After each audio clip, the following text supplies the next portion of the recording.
ॐ अज्ञानातिमिरान्धस्य ज्ञानाञ्जनशलाकया चक्षुरुन्मीलितं येन तस्मै श्रीगुरवे नमः। वन्देऽहं श्रीगुरो श्रीयुधापदकमलं श्रीगुरून् वैष्णवांश्च श्रीरूपं साग्रजातं सहगण रघुनाथान्वितं धंसजीवं शाद्वैतं शावतूतं परिजनसहितं कृष्णचैतन्यदेवं श्रीराधाकृष्णपादान् सहगण ललिता श्रीविशाखान्वितांश्च। हे कृष्ण करुणा सिन्धो दीनबन्धो जगद्पते गोपेश गोपिका गान्धा राधा गान्धा नमोऽस्तुते। तप्तकाञ्चन गौराङ्गी राधे वृन्दावनेश्वरी वृषभानुसुते देवी प्रणमामि हरिप्रिये। आञ्चाकल्पतरुभ्यस्य कृपासिन्धुभ्य एव च पतितानां पावनेभ्यो वैष्णवेभ्यो नमो नमः। नमो ॐ विष्णुपादाय कृष्णप्रेष्ठाय भूतले श्रीमते भक्तिवेदान्त स्वामी इति नामिने। नमस्ते सरस्वती देवे गौरवाणी प्रचारिणे निर्विशेष शून्यवादी पाश्चात्य देशधारिणे। जय श्रीकृष्ण चैतन्य प्रभु नित्यानंद श्री अद्वैत गदाधर श्रीवासादि गौरभक्तवृंदा।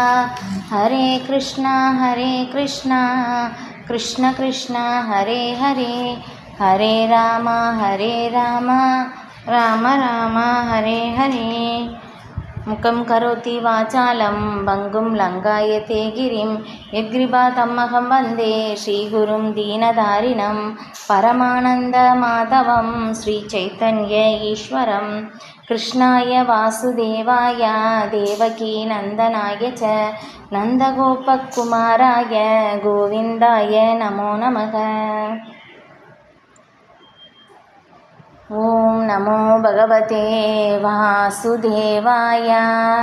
ॐ नमो भगवते वासुदेवाय। ॐ नमो भगवते वासुदेवाय।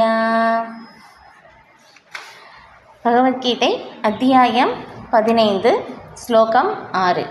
न तद् भाषयते सूर्यो न शशाङ्को न पावकः यद्गत्वा न निवर्तन्ते तत्ताम பரமம் மம। எனது அந்த பரம வாசர்த்தலம் சூரியனாலோ சந்திரனாலோ நெருப்பினாலோ மின்சாரத்தாலோ ஒளியூட்டப்படுவது இல்லை. அதனை அடைபவர்கள் ஒருபோதும் இந்த ஜட உலகிற்கு திரும்புவது இல்லை. இல்லையா? அத்தியாயம் 15 புருஷோத்தம யோகம் நம்ம பார்த்துட்ருக்கோம்.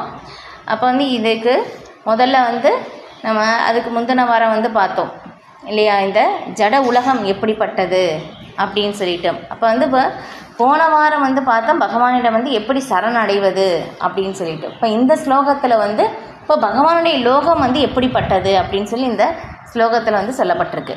எப்படி அந்த பரம வாசர்த்தலம் பகவான் சொல்கிறாங்க, எனது அந்த பரம வாசர்த்தலம் சூரியனாலோ சந்திரனாலோ நெருப்பினாலோ மின்சாரத்தாலோ ஒளியூட்டப்படுவது இல்லை.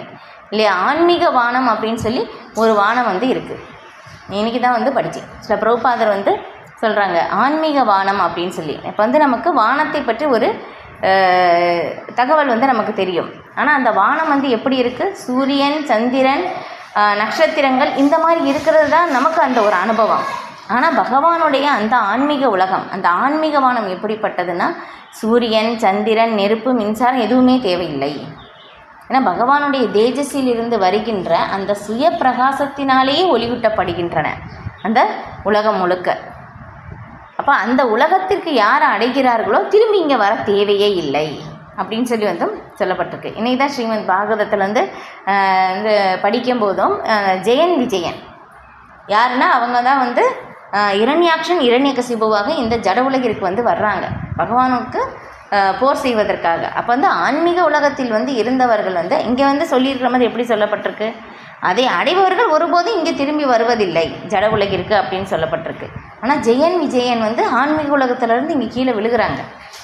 ஆனால் வந்து ஒரே நோக்கம் என்னென்னா பகவானுக்கு என்னென்னா சண்டை செய்ய வேண்டும், பகவானுக்கு வந்து போர் செய்ய வேண்டும் அப்படின்னு சொல்லி அந்த ஒரு ஆசை இல்லையா. ஏன்னா எல்லாமே பகவான் வந்து அனுபவிப்பாளர், உன்னத அனுபவிப்பாளர் பகவான். ஆனால் வந்து அங்கே ஆன்மீக உலகத்தில் யாருக்குமே வந்து அந்த காழ்ப்புணர்ச்சி, போட்டி, பொறாமை அந்த மாதிரி எதுவுமே இல்லை.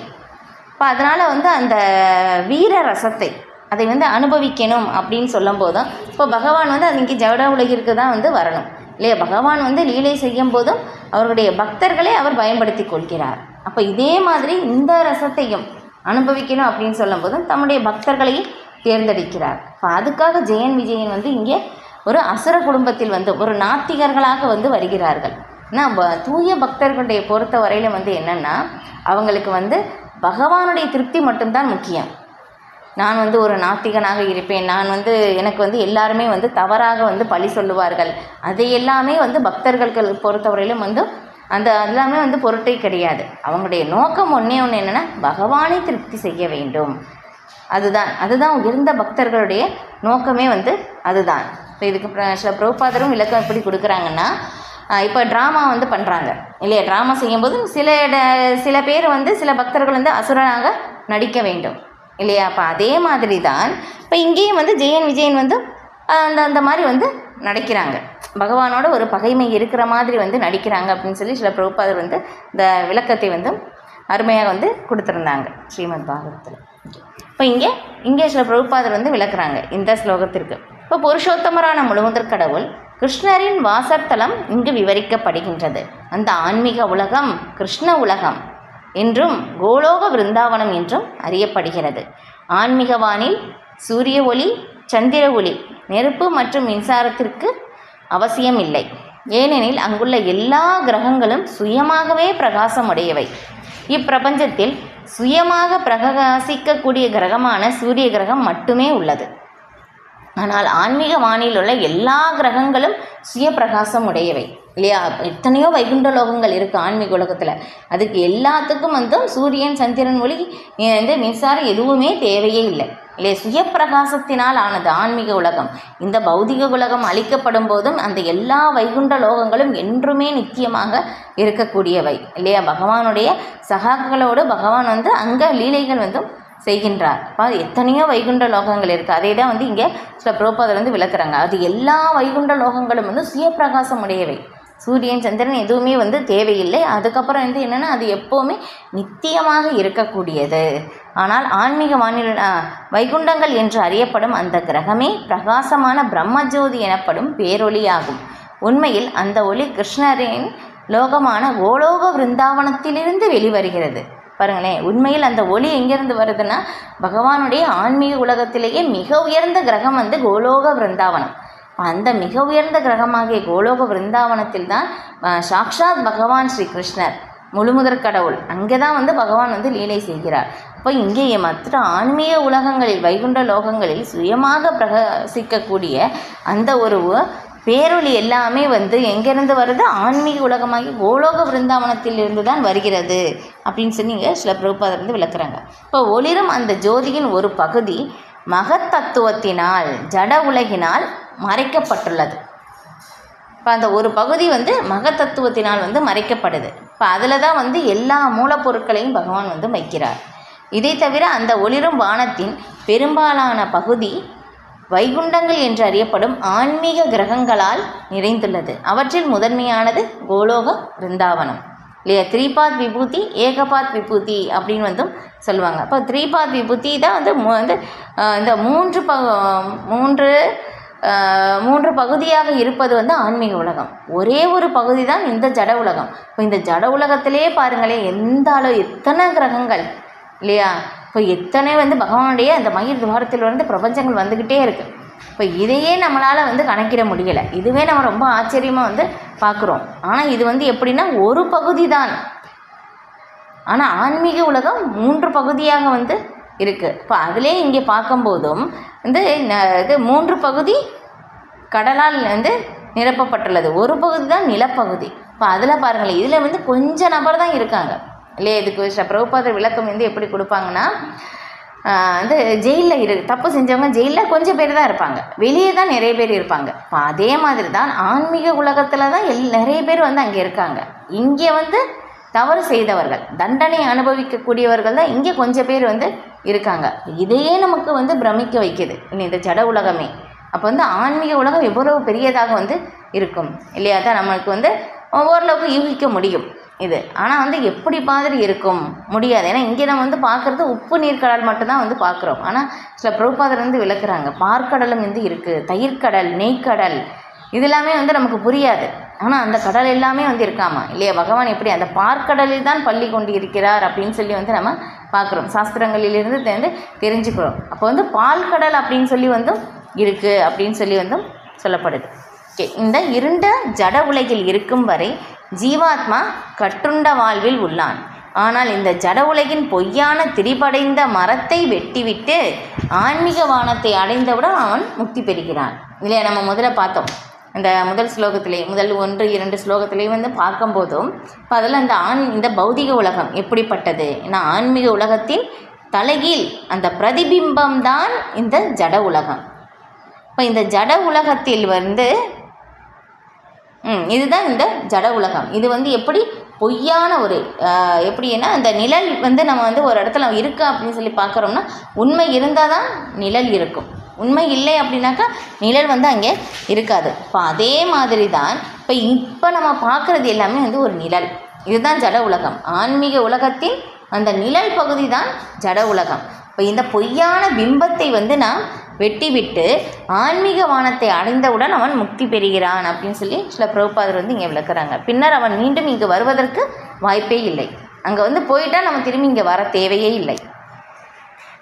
கட்டுண்ட வாழ்வின் உயிர்வாளி தன்னை இந்த ஜட உலகின் எஜமானனாக கருதுகிறான். ஆனால் முக்தி பெற்ற நிலையிலோ அவன் ஆன்மீக ராஜ்யத்தில் நுழைந்து பரமபுருஷருடன் உறவு கொள்கிறான் இல்லையா? இதுதான் நம்முடைய நிலை, இதுதான் நம்முடைய கோல்.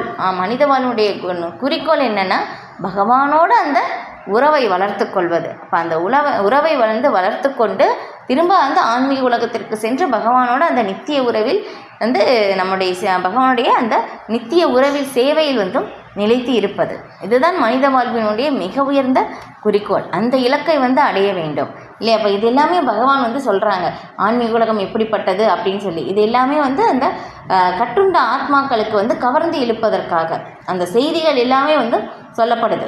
இது எந்த மாதிரி இருக்குது, அப்போ பகவான் இங்கே வந்து அந்த லீலைகள் எல்லாமே வந்து செய்கிறார். எப்படிப்பட்டது பகவான் வந்து எப்படிப்பட்டவர், பகவானுடைய லீலைகள் வந்து எப்படிப்பட்டது, இது எல்லாமே வந்து வைகுண்டத்தில் இருக்கின்ற நாராயணருக்கு கூட ஆச்சரியமாக இருக்காமா. பகவான் இங்கே வந்து செய்கின்ற அந்த லீலைகள் எல்லாமே வந்து இது எல்லாமே சில பிரபுபாதர் வந்து ஸ்ரீமத் பாகவதத்தில் வந்து விரிவாக விளக்கி இருக்கிறார். இது அந்த ஆன்மீக உலகத்தில் வந்து பார்க்கும்போதும் இங்கே இல்லாதது அங்கே என்ன இருக்கோ அதே நிழல் பகுதி தான் எல்லாமே இது. ஆனால் வந்து ஜட உலகில் வந்து என்னது ஆன்மீக உலகத்தில் இல்லாத விஷயம் வந்து ஜட உலகில் வந்து ஒரு சில விஷயங்கள் இருக்குது. ஜட உலகில் இருக்கின்றது வந்து ஆன்மீக உலகத்தில் இல்லை. என்ன அப்படின்னு சொல்லி பார்த்தோம்னா அங்கே வந்து பொறாமை இல்லை இல்லையா, போட்டி இல்லை, காழ்ப்புணர்ச்சி இல்லை இல்லையா, ஒருத்தர் வந்து சண்டை செய்வது அந்த மாதிரி எல்லாமே வந்து அங்கே வந்து இல்லை. அங்கே வந்து ஒரே நிலை, நான் பகவானுடைய நித்திய சேவகன், அன்பு பரிமாற்றம் இல்லையா, அந்த ஒரு நிலை மட்டும்தான் வந்து அங்கே வந்து இருக்குது. இப்போ அந்த ஒரு நிலையை நாம் வந்து வளர்த்து கொள்ளும்போது நாம் அந்த ஆன்மீக உலகை வந்து நாம் அடைய முடியும். அப்போ முக்தி பெற்ற நிலையிலோ அவன் ஆன்மீக ராஜ்யத்தில் நுழைந்து பரமபுருஷருடன் உறவு கொள்கின்றான். அங்கே அவன் நித்தியமான ஆனந்தம், நித்தியமான வாழ்வு மற்றும் நித்தியமான ஞானத்தினை அடைகின்றான் இல்லையா. பகவானுடைய ரூபம் வந்து நம்ம பார்க்குறோம், சச்சித் ஆனந்த ரூபம் இல்லையா, நித்தியமான ஆனந்தமயமான அறிவு நிரம்பிய அப்படின்னு சொல்லிட்டு வந்து பார்க்குறோம். இப்போ அதே மாதிரி தான் நாமளும் நம்மளுடைய ஜீவாத்மா கூட அதே நிலையை தான் வந்து இருக்கின்றது. ஆனால் ஜீவாத்மா இந்த உடலை எடுத்ததினால்தான் இந்த பௌதிக உலகத்திலிருந்து இந்த கட்டுண்ட வாழ்வை அனுபவிக்கிறான். இப்போ இந்த உடலிலிருந்து வெளியேறி ஆத்மா வந்து இதிலிருந்து வெளியேறணும் இல்லையா. இது அந்த உடல் தான் ஒவ்வொரு ஆத்மாவுக்கும் ஜெயில். இந்த உடலில் இருந்து வெளியேறணும் இல்லையா. நான் வந்து சொல்லுவாங்க ஒருத்தருங்க, எனக்கு இதனால் பிரச்சனை இது வந்ததுனால தான் எனக்கு இந்த பிரச்சனை அப்படின்னு சொல்லிட்டோம். உண்மையிலே பிரச்சனை என்ன அப்படின்னாக்கா இந்த உடல் எடுத்துகிட்டு வந்ததுனால தான் இந்த பிரச்சனையே. இந்த உடல் எடுத்ததுனால தான் பின்னாடி எல்லா பிரச்சனையும் வந்து வருது. இந்த உடல் எடுக்கவே இல்லை அப்படின்னாக்கா இந்த பிரச்சனையே எதுவுமே இல்லை.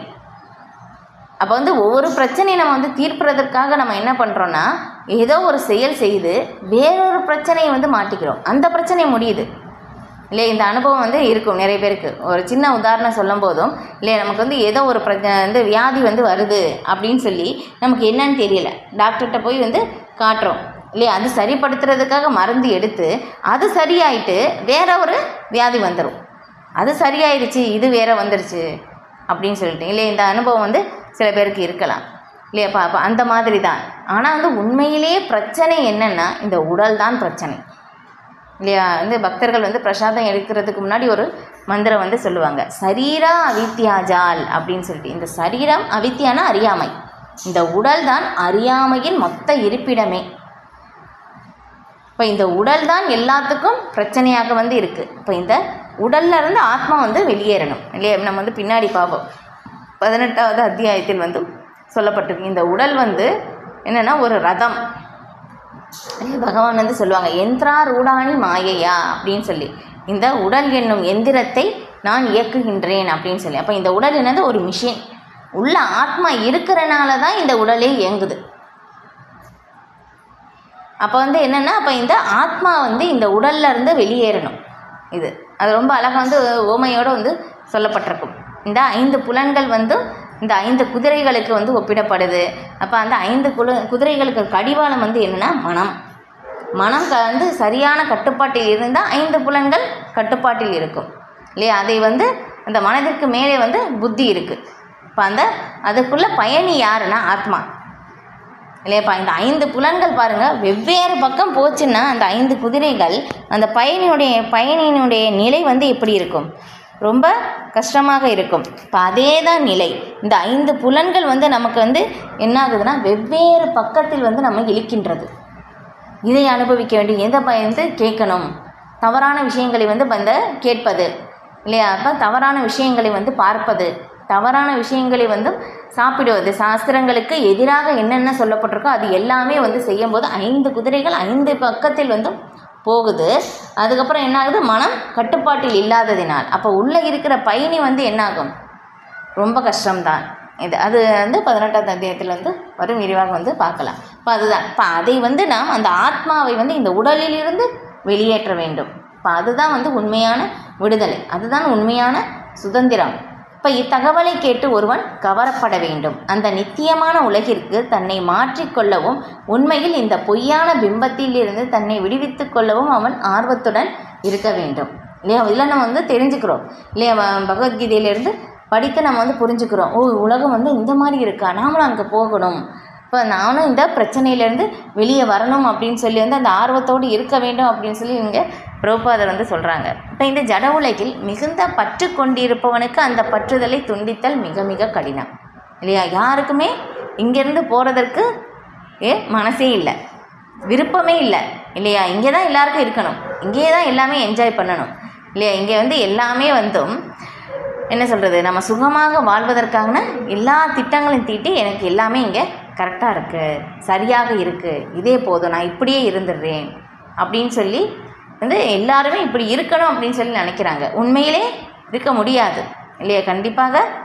மரணம் வந்து எல்லாரையும் பிரித்துவிடும், காலம் வந்து எல்லாரையும் வந்து பிரித்துவிடும். ஆனால் அந்த ஒரு நிலை வந்து எல்லாருமே வந்து மரணம் வரும் அப்படின்னு சொல்லி அந்த ஒரு நிலையை மறந்துவிட்டு, ஆனால் அதற்குரிய இங்கே சுகமாக வாழ்வதற்கான பெரிய திட்டங்கள் வந்து எல்லாருமே வந்து போடுறாங்க. ஆனால் மாயினால் என்ன வாங்குது, எல்லா திட்டங்களும் முறியடிக்கப்படுகின்றன. அதுதான். அப்போ வந்து நம்ம திரும்பி இங்கே போகணும். அதான் இங்கே வந்து பகவான் வந்து சொல்கிறாங்க பாருங்கள், என்னுடைய லோகத்தை அடைவது திரும்பி வராது, இங்கே திரும்பி வர தேவையில்லை ஜட உலகிற்கு. அங்கே நம்ம எப்படி விரும்புகிறோம், சுகமாக வாழணும் அப்படின்னு சொல்லிட்டோம். இப்போ அந்த வாழ்வு ஆன்மீக உலகத்திலிருந்து நம்ம வந்து அடைய முடியும். நம்முடைய நிலை வந்து பகவானுடைய ஆனந்தத்திற்காக நாம் ஒத்துழைக்க வேண்டியவர்கள், இதுதான் நம்முடைய நிலையே. அப்போ வந்து அந்த நிலையை வந்து நாம் வளர்த்து கொள்ள வேண்டும். அப்போது தான் ஆனந்தத்தை அடைய முடியும். தனியாக வந்து நம்ம பகவானிடம் இருந்து பிரிந்த ஆனந்தத்தை நம்ம வந்து எதிர்பார்க்கவே வந்து முடியாது. அதுதான் வந்து இங்கே சொல்லப்படுது. இந்த ஜட உலகத்தில் பற்று கொண்டிருப்பவனுக்கு அந்த பற்றுதலை துண்டித்தல் மிகவும் கடினம். ஆனால் அவன் கிருஷ்ண உணர்வை மேற்கொண்டால் படிப்படியாக பற்றின்மையை அடைவதற்கு தொடர்பு கொள்ள வேண்டும் இல்லையா. முதல்ல வந்து பகவான் நம்ம வந்து பார்த்தோம் இந்த 3வது ஸ்லோகம் 3வது 4வது ஸ்லோகத்திலையும் வந்து பார்க்கும்போதும் இல்லையா. அப்போ இதை வந்து இங்கே நம்ம வந்து எப்போ இந்த ஜட உலகிற்கு வந்தோம், எப்போ வந்து இங்கே வந்தோம் அப்படின்னு சொல்லி நமக்கு அந்த ஆரம்பமே வந்து தெரிந்துக்கவே வந்து முடியாது. பற்பல ஜென்மங்களாக இந்த ஜட உலகத்தில் அந்த மரத்தினோடு ஒப்பிடப்பட்டிருக்கு. அந்த மரத்தின் கிளைகள் ஒரு கிளையிலேருந்து இன்னொரு கிளைக்கு தாவி அந்த அதிலேயே மாறி மாறி மாறி மாறி சுற்றிக்கிட்டே இருக்கும். வெவ்வேறு உடல்கள் வந்து எடுக்குது. இதில் இந்த உடலில் எனக்கு ஆனந்தம் கிடைக்குமா, இந்த உடலில் எனக்கு ஆனந்தம் கிடைக்குமா அப்படின்னு சொல்லிட்டு, ஆனால் வந்து கிடைக்கவே இல்லை. அதிலேயே சுற்றி சுற்றி வந்து வந்துக்கிட்டே இருக்கும் இல்லையா. அப்போ அதான் வந்து சொல்லப்படுது. பகவான் வந்து எப்படி சொல்கிறாங்க, இதிலிருந்து நம்ம வெளியேறணும், இந்த மரத்திலிருந்து வெளியேறணும்.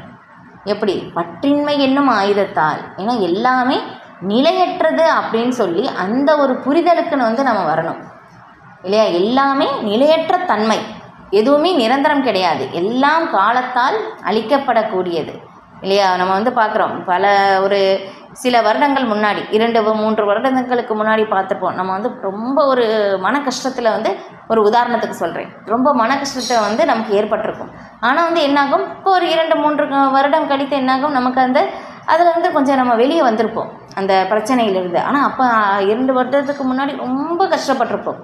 ஆனால் என்ன ஆகுது, இப்போ வந்து அது கொஞ்சம் அந்த மனநிலையிலேருந்து நம்ம மாறிட்டோம் இல்லையா. காலத்தால் எல்லாமே மாற்றப்படும், எல்லாமே ஒரு பொருட்கள் கூட வந்து மாற்றப்படும், எல்லாமே உருமாற்றம் வந்து அடையும், காலத்தால் எல்லாம் அழிக்கவும் படும்.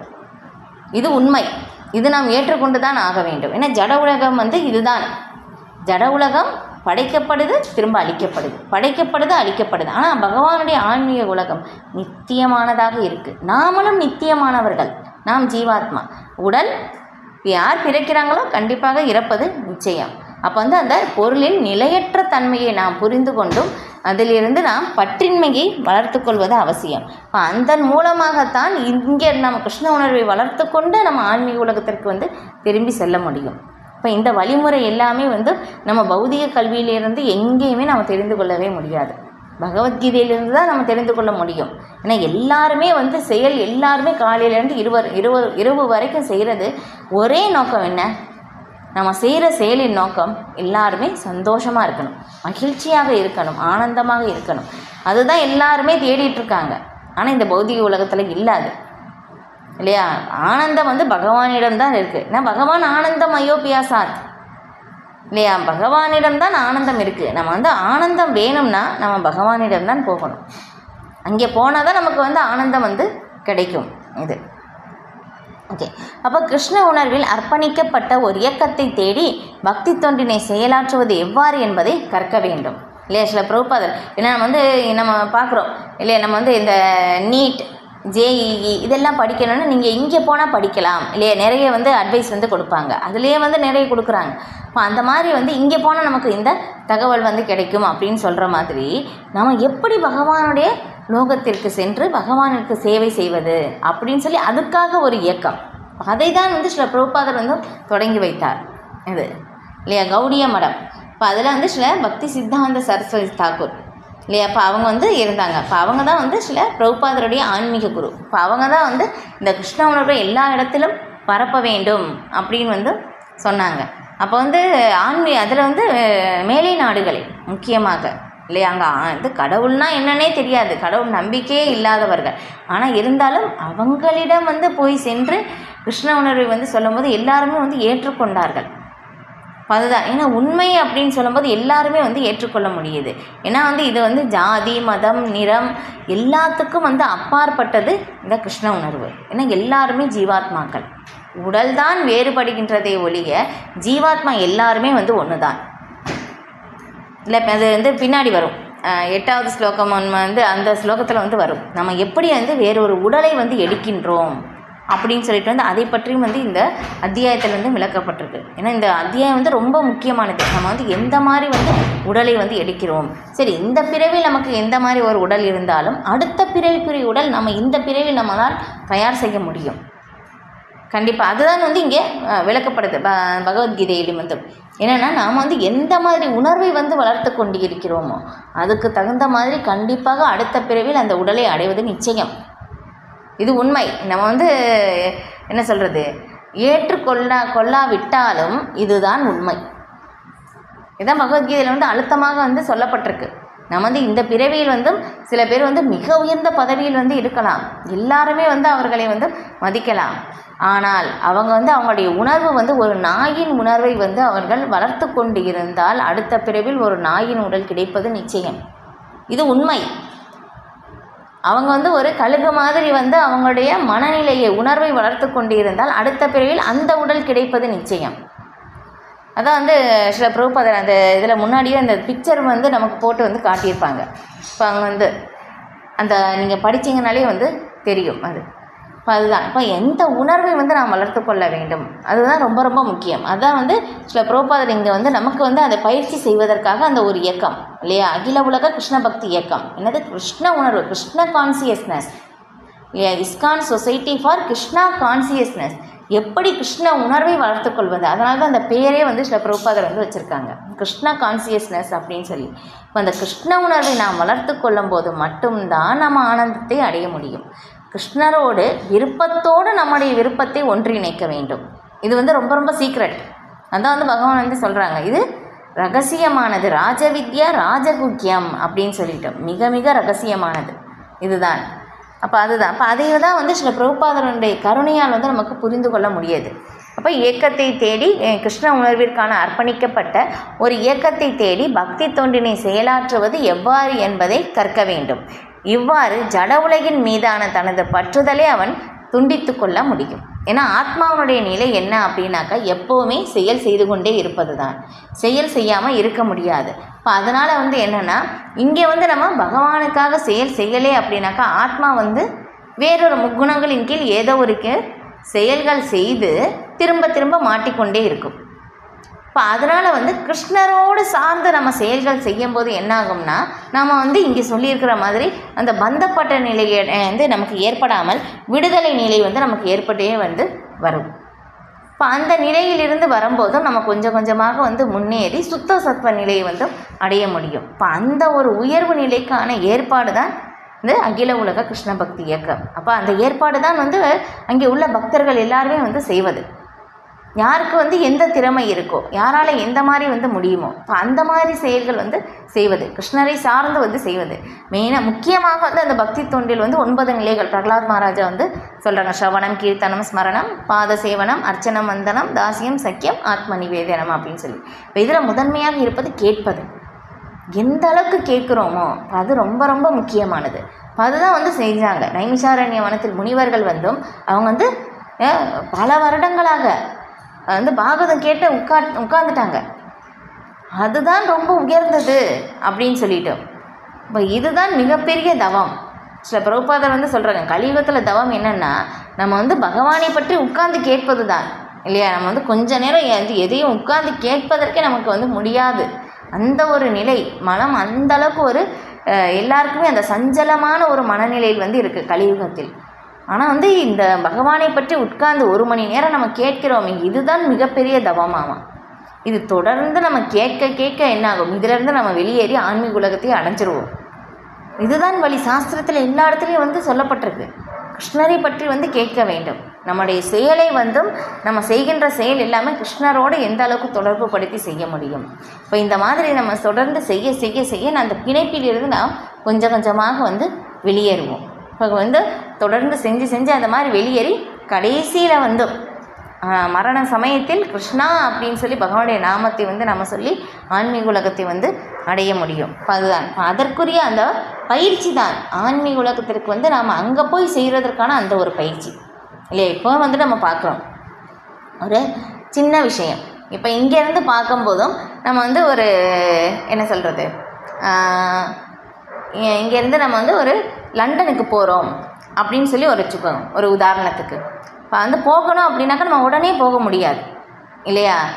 என்னாகும், அதுக்குரிய ஏற்பாடு எல்லாமே பண்ணணும் இல்லையா. பாஸ்போர்ட், விசா இது எல்லாமே வந்து நம்ம ரெடி பண்ணணும் இல்லையா. இப்போ அது எல்லாமே ரெடி பண்ணிவிட்டு அதுக்கப்புறம் அந்த கிளைமேட் எல்லாமே எப்படி இருக்கும் இது எல்லாமே வந்து நம்ம தெரிஞ்சுக்கணும். தெரியாமல் வந்து போக முடியாது.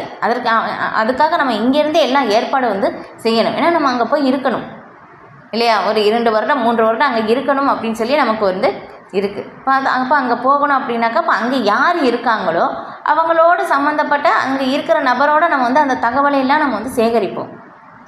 அங்கே எனக்கு எந்த மாதிரி வந்து பொருந்தும், எந்த மாதிரி இருக்கணும், எந்த மாதிரி உணவு எனக்கு வந்து சரியாக வரும். இப்போ என்ன பண்ணுவோம், இப்போ இருந்தே அதற்கான ஏற்பாடு இங்கே நம்ம வந்து எல்லாமே தயாரான பிறகு தான் அங்கே போவோம் இல்லையா. நம்ம வந்து சொல்லுவோம், அப்போ நீங்கள் வந்து இங்கேருந்து லண்டனுக்கு போக போகிறேன் அப்படின்னாக்கா எல்லாமே ரெடி ஆகிட்டே அப்படின்னு சொல்லி கேட்பாங்க இல்லையா. ஆமாம், கண்டிப்பாக நான் ரெடி ஆகிட்டேன் அப்படின்னு சொல்லிட்டு நாளைக்கு வந்து கிளம்ப போகிறேன் அப்படின்னு சொல்லி. இப்போ அதே மாதிரி தான் இந்த ஜட உலகத்தில் இருக்கின்ற ஒரு இடத்துலேருந்து வேறொரு இடத்துக்கு போகிறதுக்கே இவ்வளோ வந்து நம்ம வந்து எல்லாத்துக்குமே வந்து நம்ம ரெடி ஆகணும்னா அப்போ ஆன்மீக உலகத்திற்கு போகணும் இல்லையா. அப்போ அதுக்கு போகிறதுக்கான ஏற்பாடு நம்ம இங்கேருந்து செய்யணும். இப்போ அந்த ஏற்பாடுக்குரிய அந்த பயிற்சி தான் அகில உலக கிருஷ்ண பக்தி இயக்கம். இப்போ அதை தான் வந்து நமக்கு கற்றுத்தருது. என்னது, பகவானோடு எப்படி வந்து நம்ம உறவை வந்து வளர்த்து கொள்வது, பகவானுக்கு எப்படி அன்போடு சேவை செய்வது, எந்த மாதிரி மனநிலையில் செய்வது. இப்போ அங்கே போனால் நம்ம திரும்ப அதே தான் செய்ய போகிறோம் இல்லையா. பக்தர்கள் வந்து இங்கே என்ன சேவை செய்கிறாங்களோ அதே சேவை தான் அங்கே போய் வந்து செய்ய போகிறாங்க. இப்போ அந்த பயிற்சி தான் இங்கேருந்தே நமக்கு வந்து செய்யப்படுது. அதுதான் சொல்லப்படுது கிருஷ்ண உணர்வு. அந்த உணர்வை, கிருஷ்ண உணர்வை நாம் இங்கே வந்து வளர்த்து கொள்ளும் போது நாம் அடுத்த பிறவியில் ஆன்மீக உலகை அடைவது நிச்சயம். அதுதான் இப்போ உணர்வு எந்த மிருக உணர்வா, இந்த ஆன்மீக உணர்வா, கிருஷ்ண உணர்வா, அதுதான் முக்கியம். மிருக உணர்வை வளர்த்து கொண்டால் அடுத்த பிறவியில் மிருக உடலை எடுப்பது நிச்சயம். இது உண்மை. இப்போ இதுதான் வந்து சொல்லப்படுது. இப்போ நிறைய பேர் என்ன பண்ணுவாங்கன்னா, ஐயோ அது நமக்கு வந்து கிடைக்காது அப்படின்னு அந்த மாதிரியெல்லாம் நமக்கு இல்லை அப்படின்னு சொல்லியதுனால அதை வந்து ஒத்துக்க மாட்டாங்க. அதுவும் உண்மை. நரகமும் இருக்குது, நரகத்தில் நமக்கு தண்டனைகள் எல்லாமே இருக்குது, அதையும் ஒத்துக்க மாட்டாங்க. இப்போ அவங்க ஒத்துக்கலை அப்படின்னாலும் அது இருக்கிறது கண்டிப்பாக உண்மை. சாஸ்திரத்தில் தெளிவாக சொல்லப்பட்டிருக்கு எந்த மாதிரி வந்து இருக்குது, எந்த மாதிரி தண்டனை அப்படின்னு சொல்லிட்டோம். இப்போ இவ்வாறு ஜட உலகின் மீதான தனது பற்றுதலை அவன் துண்டித்து கொள்ள முடியும். வெறும் காவி உடையை அணிவதால் ஜட கவர்ச்சியிலிருந்து விடுபட முடியாது. பகவானின் பக்தி தொண்டில் பற்றுள்ளவனாக அவன் ஆக வேண்டியது அவசியம் இல்லையா. ரொம்ப ரொம்ப முக்கியம் இல்லையா. நிறைய பேர் வந்து காவி உடை மட்டும் அணிந்தாலே போதும், சன்னியாச உடை அணிந்தால் நான் சன்னியாசி, இதெல்லாமே விட்டுட்டேன். இல்லை, மனதிலிருந்து நாம் எடுக்க வேண்டும் அந்த பற்றின்மையை இல்லையா. மனதிலிருந்து அந்த பற்றின்மையை எடுக்கணும். மனதுக்குள்ளே எல்லாமே அனுபவிக்கணும்னு வந்து ஆசை வச்சுட்டு வெளியே மட்டும் உடையில் மட்டும் மாறினால் எந்த வித்தியாசமும் வந்து இல்லை. அதுதான் இப்போ பகவானின் பக்தி தொண்டில் பற்றுண்டவனாக ஆக வேண்டியது அவசியம். எனவே 12ஆம் அத்தியாயத்தில் விவரிக்கப்பட்டுள்ள பக்தி தொண்டே உண்மையான மரத்தின் இந்த பொய் பிம்பத்திலிருந்து வெளியேறுவதற்கான ஒரே வழி என்று அறிந்து ஒருவன் அதனை மிகவும் தீவிரமாக ஏற்றுக்கொள்ள வேண்டும். இதே தான் வந்து கபில தேவர்கிட்ட தேவகூதி வந்து தாய் தேவகூதி வந்து கேட்குறாங்க, பகவானே நீங்கள் தான் இந்த பௌதிக உலகத்திலிருந்து வெளியேறுவதற்கான கோடாரி நீங்கள் தான், இதிலிருந்து வெளியேறுவதற்கான எப்படி வந்து நான் வெளியேற வேண்டும், அதற்கான எனக்கு வழிமுறையை வந்து எனக்கு சொல்லிக் கொடுங்க அப்படின்னு சொல்லி வந்து கேட்குறாங்க. இது 3வது காண்டத்தில் வந்து வரும். தேவகூதி வந்து பகவான் கபில தேவர்கிட்ட வந்து கேட்குறாங்க. அப்போ வந்து சாங்கிய தத்துவத்தை வந்து அங்கே விளக்கி கூறுகிறார் பகவான் கபில தேவர்.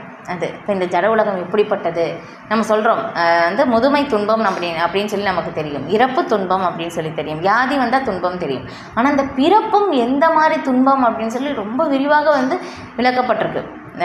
இது கபில தேவர் வந்து அங்கே விளக்குறாங்க. அதில் பிறப்பும் வந்து அவ்வளோ வந்து ரொம்ப கடினமாமா. ஏன்னா உள்ளே வந்து அந்த ஆத்மா வந்து 5 மாதத்துக்கு அப்புறம் அந்த இது வந்து எல்லா பாகங்களும் வந்து வந்துருமாமா. அதுக்கப்புறம் 6 மாதம் 7 மாதம் 8 மாதம் வரும்போதும் அந்த உடல் வந்து தெரியுமாமா. அந்த அம்மா வந்து அந்த உடல் வந்து அந்த தாய் வந்து என்ன சாப்பிடுதோ அது எல்லாமே அந்த குழந்தைக்கு வந்து உள்ளே போகும்போதும் ரொம்ப காரமாக சாப்பிடும்போது அந்த சதை எல்லாமே எரியுமாமா. ஏன்னா வந்து ரொம்ப சாஃப்டாக இருக்கும் இல்லையா, அது எல்லாமே வந்து எரியுமாமா.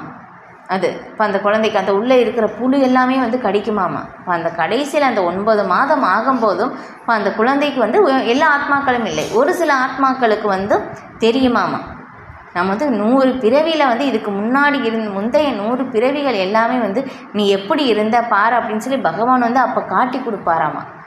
பாரு இப்படி இருந்திருக்கா அப்படின்னு சொல்லி, ஐயோ நான் இந்த மாதிரி இல்லாமல் கஷ்டப்பட்டிருக்கேன் அப்படின்னு சொல்லி தெரிஞ்சு பகவானே எல்லா ஜீவான்மாக்களும் வேண்டுவாங்களாமா. அந்த 9 மாதம் கழித்து வந்து வெளியே வரும்போது, பகவானே என்னால் இங்கே வந்து இருக்க முடியலை, உள்ள தயவு செய்து வந்து என்னை வெளியெடுங்க, நான் வெளியே வந்த உடனே உங்களுடைய சேவையில் வந்து வர்றேன் அப்படின்னு சொல்லி நம்ம எல்லாருமே பிரார்த்தனை செஞ்சுருக்கோமாமா. ஆனால் வந்து என்ன ஆகுது, வெளியே வந்த உடனே நம்முடைய சூழ்நிலை எல்லாமே வந்து மாறுது. ஏன்னா மாயையுடைய கட்டுப்பாட்டில் வந்துட்டோம். ஏன்னா நம்ம வந்து தனியாக வந்து இருக்க முடியாது. இப்போ மாயோடைய கட்டுப்பாட்டில் இதுதான் அம்மா இதுதான் அப்பா அப்படின்னு சொல்லி அதுதான் குழந்தை வந்து அழுகுது இல்லையா. ஏன்னா வந்து நம்முடைய என்ன சொல்கிறது, உண்மையான பாதுகாப்பு இந்த ஒரு நிலையே வந்து கிடையாது. மாயையுடைய பாதுகாப்பில் நம்முடைய உண்மையான நிலை பகவானுடைய பாதுகாப்பில் வந்து தான் நம்ம இருப்பது. உண்மையான உறவு பகவான் தான் இல்லையா. நம்ம வந்து போன வகுப்பில் வந்து பார்த்தோம் இல்லையா. எல்லாருக்குமே வந்து 4 மனைவிகள் வந்து இருக்காங்க அப்படின்னு சொல்லி. அப்போ நித்திய உறவு பகவான் தான். அந்த உறவை வந்து நம்ம விட்டுட்டு வந்துட்டோம் இல்லையா. இப்போ இதே வந்து நம்ம பார்க்குறோம், நம்ம வீட்டில் நம்முடைய வந்து அம்மா அப்பா கூட வந்து அந்த பாதுகாப்பில் இருக்கிறதுக்கும் வந்து ஒரு கார்டியன் வந்து இருக்காங்க இல்லையா. அவங்களுடைய பாதுகாப்பில் இருக்கிறதுக்கு நமக்கு வித்தியாசம் இருக்கும் இல்லையா. அந்த ஒரு சுதந்திரம் வந்து நமக்கு இருக்காது. அவங்க கொஞ்சம் கண்டிப்பாக வந்து நடத்துவாங்க. நமக்கு வந்து ரொம்ப இதாக இருக்கும், எப்படா நம்ம திரும்பி நம்ம வீட்டுக்கு போவோம் அப்படின்னு சொல்லியிருக்கோம். அதே மாதிரி தான் நாம் இந்த ஜட உலகம் இருக்கிறது எல்லாமே மாயையுடைய முக்குணங்களுடைய கட்டுப்பாட்டில். அந்த முக்குணங்கள் திரும்ப திரும்ப திரும்ப வந்து நம்ம வந்து திரும்ப நம்ம வந்து இங்கே பிணைத்து கொண்டே இருக்கின்றது. இதுதான் நம்முடைய வருத்தத்திற்கு காரணம். திரும்பி நம்முடைய உண்மையான வீட்டிற்கு, உண்மையான இல்லத்திற்கு. அதுதான் வந்து சில பிரபுபாதர் வந்து சொன்னாங்க. சில பக்தி சித்தாந்த சரஸ்வதி தாக்கூர் வந்து கேட்கும்போதும் இப்போ இந்த மாதிரி அந்த மாத இதழ்கள் வந்து எழுதும்போது அதுக்கு என்ன தலைப்பு வைக்கலாம் அப்படின்னு சொல்லும்போது சில பிரபுபாதர் தான் சொல்கிறாங்க, பேக் டு காட் ஹெட் அப்படின்னு சொல்லிட்டோம். அதுதான் அப்போ நம்ம பகவத் தரிசனம் நம்ம திரும்பி தமிழில் வந்து சொல்லப்படுது. இப்போ நம்ம திரும்பி பகவானிடம் செல்வது இல்லை, நம்முடைய உண்மையான இருப்பிடத்திற்கு வந்து செல்வது. அதுதான். ஏன்னா நம்ம வந்து என்ன ஆச்சுன்னா பகவானோட இந்த பகைமையை வந்து வளர்த்து கொண்டோம். அந்த ஜெயன் விஜயன் எப்படி அந்த இதை வந்து முதல்ல பார்த்தோமோ அதே மாதிரி தான். ஆனால் உண்மையிலே நமக்கு அன்பு செலுத்தக்கூடியவர் வந்து இந்த பௌதிக உலகத்தில் யாருமே இல்லை. எல்லாருமே வந்து நமக்கு ஏதோ ஒரு உள்நோக்கத்தோடு தான் அன்பை வந்து செய்கிறாங்க இல்லையா. நம்மிடம் இருந்து எதுவுமே வந்து கிடைக்கலே அப்படின்னாக்கா யாருமே நம்மளோட உண்மையான அன்பு வந்து செலுத்த மாட்டார்கள் இல்லையா. உண்மைதானே அது இல்லையா. நாமளே வந்து பார்த்தோம்னா நமக்கு யாராவது நமக்கு வந்து ஏதோ வந்து நமக்கு தேவையானது செய்து கொண்டே இருக்கிறாங்க. அதை நிறுத்திட்டாங்கன்னா என்ன ஆகும், அவங்க மேலே நமக்கு இருக்கிற பாசம் நாமளே வந்து குறைஞ்சிரும், நமக்கே குறைஞ்சிரும் இல்லையா. இதுதான் ஏதோ ஒரு எதிர்பார்ப்பு. எல்லாருக்கும் ஒரு உள்நோக்கத்தோடு தான் அந்த ஒரு அன்பு இருக்குது. ஆனால் உண்மையிலே நம்மிடம் வந்து இருக்கின்ற அன்பு பகவானால் மட்டும்தான் அந்த அன்பை வந்து செலுத்த முடியும். அதான் வந்து சொல்லப்படுது, பகவான் இங்கே வருவதற்கு எந்த ஒரு காரணமும் இல்லை இல்லையா. நம்ம வந்து எங்கேயாவது போகணுன்னா ஏதோ ஒரு காரணம் இருந்தால் தான் போவோம், இல்லைன்னா போக மாட்டோம்.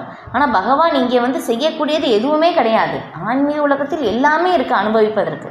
ஆனால் பகவான் இங்கே வருகின்ற ஒரே நோக்கம் அதுதான் வந்து சொல்லப்படுது, காரணமற்ற கருணை அப்படின்னு சொல்லி. அப்போ பகவான் ஒரே நோக்கம் என்னென்னா இந்த ஜீவாத்மாக்களை இங்கேருந்து வெளியேற்றணும். இங்கேருந்து அவங்களுக்கு ஆனந்தமயமான அந்த ஒரு நிலையை வந்து அவர்களை வந்து அடைவதற்காக நான் வந்து அவங்களே வந்து இங்கே வந்து விட்டுறக்கூடாது இல்லையா. உண்மையான அந்த அம்மா அப்பாவுக்கு வந்து என்னாகும்னா குழந்தை வந்து இந்த சண்டை போட்டுட்டு போயிடுச்சு அப்படின்னாக்கா அப்படியே விட்டுற மாட்டாங்க, போகட்டும், அது வந்து கஷ்டப்பட்டதான் தெரியும், அதுவாக வரட்டும் அப்படின்னு சொல்லி விடுறதில்ல. ஐயோ அந்த குழந்தை எப்படி வந்து ஏதோ சமாதானம் சொல்லி எப்படி கூட்டிகிட்டு வரலாம், அதுதான் அந்த பெற்றோர்களுடைய அந்த ஒரு இதாக இருக்கும். அதே மாதிரி தான் பகவான் வந்து திரும்ப அவதாரமாக வருகிறார். அதுக்கப்புறம் திரும்ப வந்து பகவான் வந்து லீலைகள் பகவானே சில நேரம் நேரடியாக வருகிறார். அதுக்கப்புறம் பகவான் பக்த ரூபமாக வருகிறார் இல்லையா. இந்த கலியுகத்தில் வந்து ஸ்ரீ சைத்தன்ய மகாபிரபு வந்திருக்காங்க. இப்போ அதுக்கப்புறம் வந்து ஆச்சாரியர்களை அனுப்புகிறார். இந்த மாதிரி அதுக்கப்புறம் இந்த கிரந்தங்கள் எல்லாமே வந்து இங்கே விட்டுட்டு போகிறார். ஏன்னா வந்து ஒரே நோக்கம் இந்த ஆத்மாக்களை திரும்பி இதிலேருந்து வெளியேற கொண்டு வரணும். ஏன்னா இந்த ஜட உலகம் திரும்ப அழிக்கப்படுது, திரும்ப அழிக்கப்பட்டு திரும்ப படைக்கப்படுது, நிலையானது கிடையாது. இது நான் அனுபவிக்கணும்னு சொல்லி இந்த ஆத்மாக்கள் வந்து வந்திருக்கு. எந்த அளவுக்கு அனுபவிக்கணுமோ முடிச்சுட்டு திரும்ப வரணும். நாம் என்ன பண்ணுறோம், மறந்துட்டோம். உள்ள இந்த குழந்தைகள் என்ன பண்ணுவாங்கன்னா விளையாட போனாங்கன்னா அப்படியே இருந்துருவாங்க. திரும்பி வர சாப்பிட மறந்துடுவாங்க, தண்ணி குடிக்க மறந்துடுவாங்க இல்லையா. எதுக்குமே வந்து அவங்களுக்கு ஞாபகம் வராது. அம்மா வந்து 2 அடி கொடுத்துட்டு கூட்டிகிட்டு போகணும், அப்போ தான் ஞாபகம் வரும், அப்போ தான் பசியே தெரியும் இல்லையா. நாள் முழுக்க விளையாடும். நான் பார்த்துருக்கேன் அந்த சின்ன குழந்தைங்க அந்த 6, 7, 8 வயசு ஆகும்போது அந்த குழந்தைங்க அது சாப்பிடவே மாட்டேங்குது, தண்ணியே குடிக்க மாட்டேங்கிறாங்க, அது பாட்டுக்கு விளையாடிக்கிட்டே இருக்காங்க. இப்போ அந்த மாதிரி தான் நாம் என்ன பண்ணுறோன்னா அந்த குழந்தைங்க மாதிரியே இந்த ஜட உலகத்திலேயே வந்து இருந்துட்டோம். ஒரு கட்டத்தில் வந்து அந்த ஆழ்ந்த பசி எடுக்கும்போது தான் தெரியுது, ஐயோ பக்கத்தில் அம்மா இல்லையே அப்படின்னு சொல்லும்போது. அப்போ தான் நம்ம வந்து திரும்பி பார்க்குறோம். இல்லை பகவானுக்கு தெரியும் ஒரு நாள் வந்து இந்த ஜீவாத்மா வந்து கண்டிப்பாக என்னை தேடும், அப்படின்னு சொல்லிட்டு தான் அதுக்காக தான் பகவான் எல்லா ஏற்பாடும் செஞ்சுட்டாங்க. எல்லாமே இது ஸ்ரீமத் பாகவதத்துலேயும் சொல்லப்பட்டிருக்கு. ஏன்னா பகவான் ஒரு கட்டத்தில் இந்த ஜீவாத்மா தேடும் அப்படின்னால இந்த எல்லா ஏற்பாடும் செஞ்ச பிறகு தான் பகவான் திருப்தி அடைஞ்ச பிறகு தான் இங்கே பகவான் ஆன்மீக உலகத்திற்கே செல்கிறார் அப்படின்னு சொல்லி ஸ்ரீமத் பாகவதத்தில் சொல்லப்பட்டிருக்கு. இது அப்போ பார்த்தோம்னா இப்போ எல்லாமே இது இருக்குது. அப்போ இந்த ஆத்மா தேடும். அப்போ அந்த வழி தெரியணுமே. ஏன்னா வழி மறந்துருச்சு. இப்போ அந்த வழி திரும்ப சொல்லணும். இப்போ அதுதான் அந்த கிரந்தங்கள் ஸ்ரீமத் பாகவதம், பகவத்கீதை ஆச்சாரியர்களை அனுப்புவது இது எல்லாமே இங்கே விட்டுட்டு போகிறாங்க. இது ஆச்சு.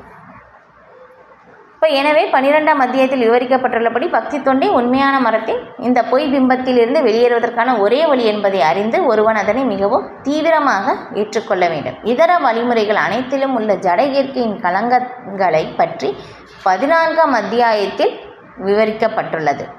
பக்தி தொண்டு மட்டுமே பூரண தெய்வீக தன்மையை உடையதாக அங்கே விளக்கப்பட்டுள்ளது. இல்லையா? இதுதான் வழி. பகவானிடம் போவதற்கு வேறு எந்த வழிமுறையும் தேவையில்லை. பக்தி தொண்டு மட்டும்தான் வழி. பரமம் மம என்னும் சொற்கள் இங்கே மிகவும் முக்கியமானவை. உண்மையில் ஒவ்வொரு மூளை முடுக்கும் பரமபுருஷருடைய சொத்தாகும். ஆனால் ஆன்மீக உலகம் பரமமானது. 6 வைபவங்களை பூரணமாக கொண்டது. ஆன்மீக உலகில் சூரிய ஒளி, சந்திர ஒளி அல்லது நட்சத்திரங்களின் அவசியம் இல்லை. ந தத் சூரியோ பாதி ந சந்திர தாரகம் என்று கட உபனிஷதத்திலும் கூறப்பட்டுள்ளது. ஏனெனில் ஆன்மீக வெளி முழுவதும் பரமபுருஷரின் அந்தரங்க சக்தியினால் பிரகாசிக்கப்பட்டுள்ளது. சரணடைவதால் மட்டுமே அந்த பரம வாசத்தலம் அடையக்கூடியது, வேறு வழிகளால் அல்ல. இல்லையா? பாருங்கள் எப்படி கோர்வையாக வருது பாருங்கள். இந்த ஸ்லோகத்திலே நீங்கள் பார்த்தா தெரியும் இல்லையா? முதல்ல அந்த 1லேருந்து அந்த 6 ஸ்லோகம் நம்ம பார்க்கும்போதும் இந்த ஆன்மீக உலகம் எப்படிப்பட்டது, சரி இந்த பௌதிக உலகம் எப்படிப்பட்டது அப்படின்னு சொல்லி பார்த்தோம். இப்போ அதுக்கப்புறம் அப்போ பகவானிடம் நாம் சரணடைய வேண்டும். சரணடைவதை பற்றி சொல்லப்படுது. சரணடைவதால் தான் ஆன்மீக உலகத்தை அடைய முடியும். இப்போ அந்த ஆன்மீக உலகம் எப்படிப்பட்டது அப்படின்னு சொல்லி இப்போ அந்த கோர்வையாக நம்ம பார்க்குறோம் இல்லையா? அப்போ இங்கே நம்ம ஸ்லோகத்தில் அப்போ ஸ்லோகம் 7 ஏன் நம்ம ஆன்மீகம் ஏன் நம்ம பகவானுடைய லோகத்தை பகவானிடம் சரணடைய வேண்டும், ஏன் ஆன்மீக உலகத்தை நாம் தெரிந்து கொள்ள வேண்டும் அப்படின்னு சொல்லும்போது அப்போ நாம் யார், உயிர்வாழி யார் அப்படின்னு சொல்லும் போதும் அங்கே சொல்லப்படுது பாருங்கள். ஸ்லோகம் 7 மமைவாம்சோ ஜீவலோகே ஜீவபூத சனாதனக மனக ஷஷ்டாந்திரியாணி பிரகிருதிஸ்தானி கர்ஷதி. இந்த கட்டுண்ட உலகில் இருக்கும் ஜீவாத்மாக்கள் எல்லோரும் எனது நித்திய அம்சங்கள் ஆவர். கட்டுண்ட வாழ்வின் காரணத்தால் மனம் உட்பட 6 புலன்களுடன் இவர்கள் கடினமாக சிரமப்படுகின்றனர். இல்லை? இப்போ தான் பார்த்தோம் இல்லையா? மனம்தான் அந்த கடிவாளமாக இருக்குது. 5 புலன்கள் வெவ்வேறு பக்கம் போகுது. இப்போ பகவான் இங்கே என்ன சொல்கிறாங்க பாருங்கள். மனதையும் ஒரு புலனாகத்தான் சொல்கிறார் இல்லையா? இந்த மனது தான் எல்லாத்துக்கும் காரணமாக அமையுது. நம்முடைய பந்தத்திற்கும் மோட்சத்திற்கும் காரணம் இந்த மனம்தான், வேறு எதுவுமே காரணம் கிடையாது. என்ன சொல்லப்படுது இதில் ஸ்ரீமத் பாகவதத்தில் வரும் 11ஆவது காண்டத்தில். அங்கே சொல்லும் போதும் எல்லாத்துக்கும் காரணம் என்ன அப்படின்னு உத்தவ கீதையில் பகவான் கிருஷ்ணர் உத்தவருக்கு உபதேசம் செய்யும்போது அதில் சொல்கிறாங்க, நாம் கர்மத்தை பழி சொல்லியும் எதுவுமே இல்லை, காலத்தையும் சொல்லியும் எந்த இதுவும் இல்லை. எல்லாத்துக்கும் நம்முடைய துன்பத்திற்கும் எல்லாத்துக்கும் ஒரே காரணம் நம்முடைய மனம்தான் காரணம். ஏன்னா நம்ம அடுத்த பிறவி உடல் இந்த மரணம் சமயத்தில் என்ன ஆகும்னா இந்த ஸ்தூல உடல் தான் எரிக்கப்படுது. நமக்கு 2 உடல்கள் இருக்குது. இப்போ நம்ம எந்த மாதிரி அந்த உணர்வை உருவாக்கி இருக்கிறோமோ அதோடைய பதிவு மனதில் இருக்குமாமா. சூக்ஷ்ம உடல், மனம், புத்தி, அகங்காரம் அதில் பதிவு செய்யப்படுது. இப்போ அதுக்கு தகுந்த மாதிரி தான் அடுத்த பிறவியில் அடுத்த உடல் எடுக்கும் போதும் இந்த சூக்ஷ்ம சரீரம் அதில் போகுது. அதுக்கு தகுந்த மாதிரி நாம் செயல் செய்ய ஆரம்பிக்கிறோம். இது எல்லாமே ஸ்ரீமத் பாகவதத்தில் விரிவாக விளக்கப்பட்டிருக்கு. அது எந்த மாதிரி அப்படின்னு சொல்லி. ஏன்னா பகவானுடைய பக்தியை பயிற்சி செய்தவர்கள் நம்ம நாமத்தை சொல்பவர்களுக்கு நமக்கு இல்லை. பக்தி செய்யாதவர்களுக்கு தான் அந்த ஒரு விளக்கம் அது சொல்லப்படுது. என்னென்னா அவங்க நரகலோகத்திற்கு சென்று அங்கே நம்ம எந்த மாதிரி உணர்வை வளர்த்து கொண்டு இருக்கிறோமோ அதற்கு தகுந்த மாதிரி பயிற்சி கொடுக்கப்படுவாங்க. இது எப்படி விளக்கப்பட்டு நம்ம கேட்கவே ஒரு மாதிரியாக இருக்குது. ஆனால் உண்மை பிரபுபாதர் இதை விளக்குறாங்க. என்னென்னா அது ஒருத்தர் அந்த பன்றியினுடைய அந்த ஒரு உணர்வை உருவாக்கி இருந்தால் அது என்ன சாப்பிடும், மலத்தை சாப்பிடும். இப்போ அதை வந்து சாப்பிடுவதற்கான அந்த பயிற்சி அங்கே அளிக்கப்படுமாமா. அது வந்து சாப்பிட்டு நமக்கு பிடிக்காது, அருவருப்பாக இருக்கு. ஆனால் அது சாப்பிட்டேன்னா நீ அந்த உணர்வை தான் வளர்த்து கொண்டு இருக்கிறாய். நீ வந்து அந்த உடல் தான் உனக்கு வந்து கொடுக்கப்படுது அப்படின்னு சொல்லி உன்னுடைய விருப்பம் அது அப்படின்னு சொல்லிட்டு அது வந்து பயிற்சி அங்கே கொடுப்பாங்க. கொடுத்து என்னாகும், அது வந்து ரொம்ப சுவையாக இருக்குது அப்படின்னு சொல்லி அந்த ஒரு நிலைக்கு வந்த பிறகு அந்த ஆத்மாவை அந்த பன்றியின் உடலுக்கு வந்து அனுப்புவாங்களாமா. இப்போ இதுதான் வந்து நடக்குது. இது எல்லாமே ஸ்ரீமத் பாகவதத்தில் விரிவாக வந்து விளக்கப்பட்டிருக்கு. அப்போ நம்ம வந்து எந்த உணர்வை உருவாக்கி இருக்கிறோமோ அதுதான் வந்து ஸ்ரீ பிரபுபாதர் வந்து திரும்ப திரும்ப வந்து நீங்கள் நல்லா கவனித்து பார்த்தீங்கன்னா தெரியும், கிருஷ்ண உணர்வை வந்து வளர்த்து கொள்வது அவசியம். அதுதான் வந்து நம்ம வந்து எல்லாருமே வந்து இங்கே வந்து மனித உடலில் மிருக உணர்வை தான் எல்லாருமே வளர்த்து கொண்டு இருக்கிறார்கள். ஏன்னா ஒரு ஆபத்தான நிலையில் இந்த கலியுகத்தில் இல்லை எல்லாருமே அந்த ஒரு சூழ்நிலையில் தான் வந்து சிக்கிட்டு இருக்காங்க. அதனால தான் சில பிரபுபாதர் வந்து சொல்கிறாங்க, ஏன்னா இந்த கலியுகத்தில் ஒரே ஒரு சொல்யூஷன் பகவானுடைய நாமத்தை சொல்வது தான். அதனால் எந்த அளவுக்கு பகவானுடைய நாமத்தை வந்து நம்ம சொல்ல முடியுமோ அந்த அளவுக்கு வந்து, ஏன்னா எல்லா யுகத்திலும் இருக்கின்ற அந்த பலன் எல்லாமே நாமத்தை சொல்வதின் மட்டுமே வந்து அடைய முடியும்.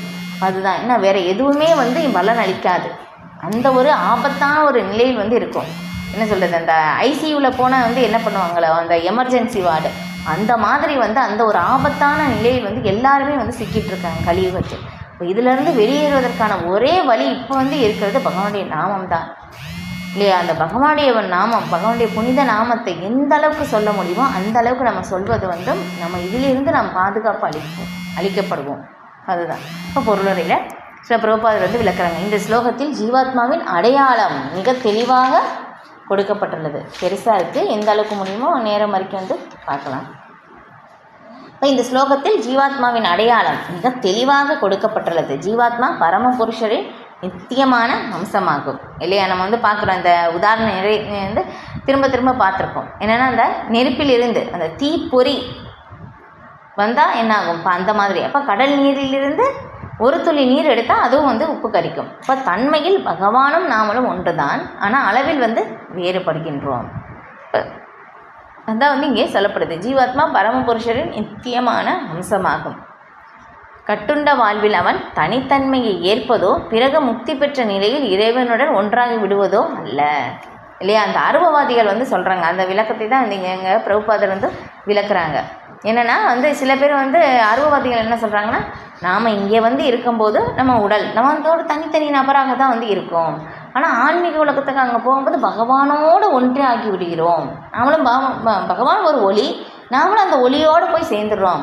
அப்படி கிடையாது.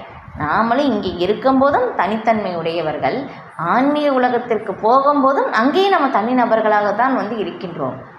இது ஆனால் பகவானோட அந்த எண்ணம், உணர்வு, சிந்தனை இந்த மூன்றுமே பகவானோடு ஒன்றி இருக்கின்றோம். பகவானோட விருப்பத்தோடு நாம் வந்து ஒன்றி இருக்கின்றோம். அதுதான் ஒன்றி இருக்கின்றோம். இப்போ அந்த ஒன்றி இருக்கின்றோம் அப்படின்னு சொல்லி அதை வந்து புரிந்து கொள்ள வேண்டும். இது இன்னும் புரிதலுக்காக சில பிரபுபாதர் இன்னொரு விளக்கத்தை வந்து கொடுக்கிறார். எப்படின்னா, இப்போ வந்து ஒரு வந்து மரத்தில் வந்து பார்த்தோம்னா நிறைய கிளைகள் வந்து இருக்குது, இலைகள் வந்து இருக்குது, ஆனால் அது எல்லாமே பச்சையாக இருக்குது. ஆனால் அதில் வந்து ஒரு பச்சை கிளி வந்து போய் உட்காருது அப்படின்னாக்கா அந்த மரத்தோடு அது ஒன்றி விடுவதில்லை இல்லையா? அந்த கிளைகளோடு அது ஒன்றி விடுவதில்லை. கிளி தனியாக தான் வந்து இருக்குது. அதே மாதிரி தான் நம்மளுடைய தனித்தன்மை என்றுமே வந்து இருக்குது. இப்போ இங்கே இருக்கும்போதும் நம்முடைய தனித்தன்மை இருக்குது. அம்சம்தான் ஒன்று, தன்மையில் தான் ஒன்றே ஒழிய நாம் எல்லாருமே தனித்தனி ஜீவாத்மாக்கள் தான். தனித்தனியான ஆன்மீக உடல்கள் வந்து இருக்குது. நம்ம வந்து பகவானோட எந்த மாதிரி உறவை வந்து நம்ம வளர்த்து கொள்கிறோமோ அதுக்கு தகுந்த மாதிரி அந்த அந்த ரசத்தை அனுபவிப்பதற்கான அந்த ஒரு நிலையிலிருந்து நாம் பகவானுக்கு ஆன்மீக உலகில் வந்து சேவை செய்கிறோம். ஆனால் தனிப்பட்ட நிலையில் தான் வந்து இருக்கின்றோம். நித்தியமாக அவன் அம்சமே சனாதன என்று தெளிவாக கூறப்பட்டுள்ளது. சனாதன அப்படின்னாக்கா நித்தியமான அப்படின்னு சொல்லி. இப்போ வேத கருத்தின்படி பரமபுருஷ பகவான் எண்ணற்ற ரூபங்களில் தம்மை விரிவுபடுத்தி தோற்றமளிக்கிறார். இவற்றில் முதல்நிலை விரிவு விஷ்ணு தத்துவம் என்றும், இரண்டாம் நிலை விரிவுகள் ஜீவ தத்துவம் என்றும் அறியப்படுகின்றனர். இப்போ வந்து விஷ்ணு தத்துவங்கள் இல்லையா, பகவானுடைய விரிவங்கங்கள், அவதாரங்கள் எல்லாமே வர்றாங்க இல்லையா? அப்போ அவங்க எல்லாமே விஷ்ணு தத்துவங்கள். நாம் எல்லாருமே யாருன்னா ஜீவ தத்துவங்கள். ஏன்னா பகவான் வந்து பார்க்குறாங்க, நான் மட்டும் தனியாக இருக்கேன் இல்லை, தனியாக ஒரு நபர் இருக்கும்போதும் ஆனந்தத்தை வந்து அனுபவிக்க முடியாது. இதே வந்து ஒரு 10 பேர் இருக்கும்போது என்னாகும், அந்த இன்பம் வந்து பகிரப்படும். இப்போ அதுதான் பகவான் வந்து அந்த ஆனந்தத்திற்காக என்ன பண்ணுறாருன்னா தம்மை விரிவடைய செய்து கொள்கிறார். அதான் ஒன்று விஷ்ணு தத்துவமாக, இன்னொன்று வந்து ஜீவ தத்துவமாக. நாம் எல்லாருமே ஜீவ தத்துவ நிலையில் வந்து வருகின்றோம். இப்போ வேறு விதமாக கூறினால் விஷ்ணு தத்துவங்கள் சுய அம்சங்கள் என்றும் ஜீவாத்மாக்கள் பின்ன அம்சங்கள் விபின்னாம்சங்கள் என்றும் கூறப்படுகின்றனர். பகவான் ராமர், நரசிம்மதேவர், விஷ்ணுமூர்த்தி வைகுண்ட லோகங்கள் வீற்றிருக்கும் எண்ணற்ற உருவில் பகவான் தமது சுய விரிவுகளில் தோன்றுகிறார். இல்லை இப்போ இந்த அவதாரங்களிலிருந்து வர்றாங்க இல்லையா, நரசிம்மதேவர், வாமனதேவர், அவங்க எல்லாருமே விஷ்ணு தத்துவத்தில் வந்து வர்றாங்க. இப்போ நாம் எல்லாருமே வந்து ஜீவாத்மாக்கள் எனப்படும் பின்ன விரிவுகள், அவரது நித்தியமான தொண்டர்கள்.